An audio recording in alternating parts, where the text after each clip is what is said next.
মরহুমের জানাজার নামাজ আদায় করবেন এবং সংক্ষিপ্ত জানাজার পূর্বে সংক্ষিপ্ত কথা বলছেন মরহুমের ছোট ছেলে। তার বড় ছেলেটা বাইরে থাকে, যে কারণে উপস্থিত হতে পারেনি।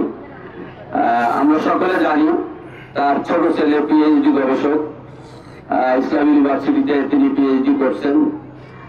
জনাব হাসান ইয়াহিয়াকে আমি জানাজা উত্তর সংক্ষিপ্ত কথা বলার জন্য বলছি। আসসালামু আলাইকুম রহমতুল্লাহ। আসলে এই মুহূর্তে বক্তব্য দেওয়ার সময় কারোরই মনোযোগ নেই বা ধৈর্য নেই। তো আমি প্রথমে যেটা মনে করি, যদি আল্লাহ তাআলা আমাকে কোনোদিন সুযোগ দেয়, আমাদের এখানে সাতক্ষীরার পূর্ববর্তী এমপি এবং আগামী এমপি সবাই এখানে উপস্থিত রয়েছেন। আল্লাহ তাআলা যদি আমাকে কোনোদিন সুযোগ দেয়, এই যে আমরা কষ্ট করে জানাজার নামাজ পড়ছি, মসজিদের নববী, মদিনা শরীফ অথবা মক্কা শরীফে যেরকম সুন্দর করে তাবু বিছানো ছাতার মতন আরামে শীতল ভাবে আমরা নামাজ পড়তে পারতাম, আমি ইনশাআল্লাহ আল্লাহ যদি করে আমাকে তৌফিক দেয়, আমি এরকম একটা ব্যবস্থা করব। আমি গত 20 দিন অন্য থেকে এসেছি। আমি আমার আব্বুকে বলছি, আব্বু তোমার জন্য আমি কি নিয়ে আসবো? আব্বু বলতে কিচ্ছু লাগবে না, তুমি শুধু দোয়া করো। আমি আপনাদের কাছে আমার পরিবারের পক্ষ থেকে প্রফেসর ডক্টর ইসলাম ইয়াহিয়া রহমানের, আমরা 2 ভাই 2 বোন, আমাদের জন্য দোয়া করবেন। আমার বড় ভাই খালিদ ইয়াহিয়া, ফাতিমা ইয়াহিয়া, অফিসার ইয়াহিয়া, তাদের জন্য দোয়া করবেন। আমার আম্মা ইন্তেকাল করছেন জানুয়ারি মাসের 18 তারিখ। আপনাদের বলব, আমার আব্বা একজন আদর্শ স্বামী ছিলেন, একজন আদর্শ পিতা ছিলেন, আদর্শ ভাই ছিলেন।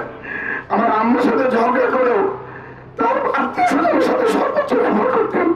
আমি আপনাদের কাছে আমার আব্বার জন্য দোয়া চাই, আমাদের জন্য দোয়া চাই, যেন আমরা সারা জীবন মৃত্যু উপভোগী আমাদের পরিবার দিনের উপর অটুট থাকতে পারি, ইসলামের উপর অটুট থাকতে পারি এবং সারা পৃথিবীর মানব জাতির কল্যাণের জন্য আমরা উপকার করতে পারি।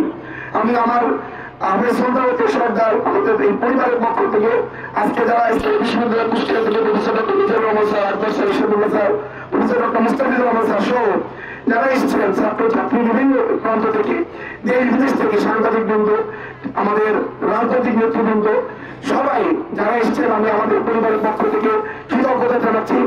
এই কঠিন রোগের মধ্যে আপনারা ধৈর্য ধরে প্রায় 35 মিনিট আমাদের কথা শুনেছেন। আমি আমার আব্বুর জন্য দোয়া চাই, আমার আম্মুর জন্য দোয়া চাই। ইনশাআল্লাহ আমার বড় ভাই উনি ম্যানচেস্টার ইউনিভার্সিটির লেকচারার, বারের পর কমপ্লিট করছে।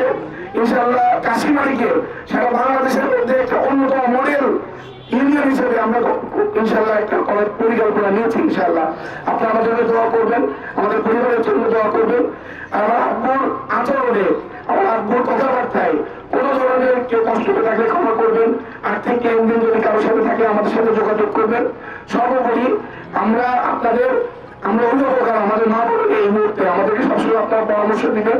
আমাদের সম্মানিত অভিভাবক বৃন্দ রয়েছেন। These people, they will lead our country. The people, they will lead our Kashmiri, Shamnagar, Satkira. I would like to request all of you, please, you have to do something different. Then you will remember after 100 years. পৃথিবীতে অনেক কোটিপতি রয়েছে, তাদেরকে সম্মান করে না, স্মরণ করে না। যদি আপনি if you do something for your own country, for your own village, people they will remember you, they will respect you. সম্মানিত বৃন্দ যারা রয়েছে, বিএনপি থেকে, জামাত থেকে, শাসনতন্ত্র থেকে, যেখান থেকেও আল্লাহ আপনাদেরকে সর্বোচ্চ সম্মানিত অধিকার করো এবং আপনারা আমাদের কাশিমারির জন্য, শ্যামনগরের জন্য, সাতক্ষীরার জন্য আপনারা কষ্ট করবেন। ইনশাআল্লাহ আল্লাহ তাআলা আপনাদেরকে উত্তম নিয়ামত দান করবে। এই কথাগুলো বলে আমি আবারও আপনাদের কাছে দুঃখ প্রকাশ করছি। আমার আব্বু গতকাল 2:30টার সময় ইন্তেকাল করেন। আমার বড় দুলা ভাই প্রফেসর ডক্টর আমিনুল ইসলাম, আমার ছোট দুলা ভাই ডাক্তার আব্দুল্লাহ তানভীর সহ আমাদের পরিবারের সকলের পক্ষ থেকে আমি আপনাদের কাছে আবার দুঃখ প্রকাশ করছি। আপনারা এর মধ্যে ছিলেন, আমার আব্বুর জন্য দোয়া করবেন। কাশিমারি নুরানি মাদ্রাসার পাশে আমার আব্বু অন্য সাহিত্য রয়েছেন, আপনারা আমাদের জন্য দোয়া করবেন। এই বলে আমার সংক্ষিপ্ত বক্তব্য শেষ করছি। ওয়াখিরু দাওয়ানা আলহামদুলিল্লাহি রাব্বিল আলামিন। আসসালামু আলাইকুম ওয়া রাহমাতুল্লাহি ওয়া বারাকাতুহু।